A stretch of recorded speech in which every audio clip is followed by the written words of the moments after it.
ডাকাতি করতে গিয়ে পুলিশের জালে আটক ২ বিশ্বকাপ খেলা ক্রিকেটার। পাপুয়া নিউগিনির জাতীয় দলের এই উইকেটকিপার ব্যাটসম্যান কিপলেন দরিগা তাকে ডাকাতির অভিযোগে গ্রেপ্তার করা হয়েছেন।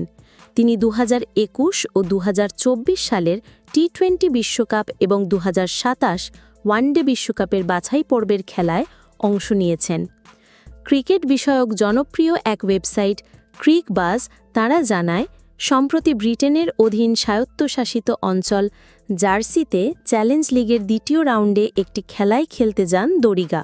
সেখানে গত সোমবার সকালে জার্সির রাজধানী সেন্ট হেলিয়ারে একটি ডাকাতির ঘটনায় তার উপস্থিতি পাওয়া যায়। ২৯ বছর বয়সী এই ক্রিকেটারকে বুধবার স্থানীয় ম্যাজিস্ট্রেট আদালতে তোলা হয়, যেখানে তিনি নিজের অপরাধ স্বীকার করেন। অতিরিক্ত ম্যাজিস্ট্রেট রেবেকা মোরলি কার্ক এই ঘটনাকে অত্যন্ত গুরুতর উল্লেখ করেছেন এবং তিনি এই মামলাটি রয়্যাল কোর্টে পাঠানোর নির্দেশ দেন। সেখানে পরবর্তী শুনানি ২৮ নভেম্বর নির্ধারিত করা হয়েছে। তার জামিনের আবেদন অস্বীকৃত হওয়ার ফলে তাকে জার্সির হেফাজতে রাখার নির্দেশ দিয়েছে। চ্যালেঞ্জ লিগে অংশ নেওয়ার জন্য পাপুয়া নিউগিনি দলটি মাত্র ১ সপ্তাহ আগে জার্সিতে পৌঁছায়। এই গ্রুপে থাকা এই দলটি এখন পর্যন্ত ৪ ম্যাচে ৩টিতেই পরাজিত হয়েছে এবং ১ ম্যাচ বৃষ্টির কারণে পরিত্যক্ত হয়েছে।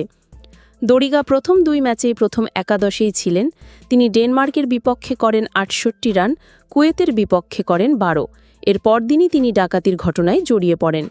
এরপর কেনিয়া ও স্বাগতিক জার্সির বিপক্ষে আর মাঠে নামা হয়নি এই ক্রিকেটারের।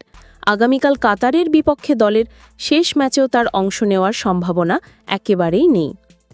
পাপুয়া নিউগিনির হয়ে এখন পর্যন্ত ৩৯ ওয়ানডে ও ৪৩ টি-20 ম্যাচ খেলেছেন এই ক্রিকেটার।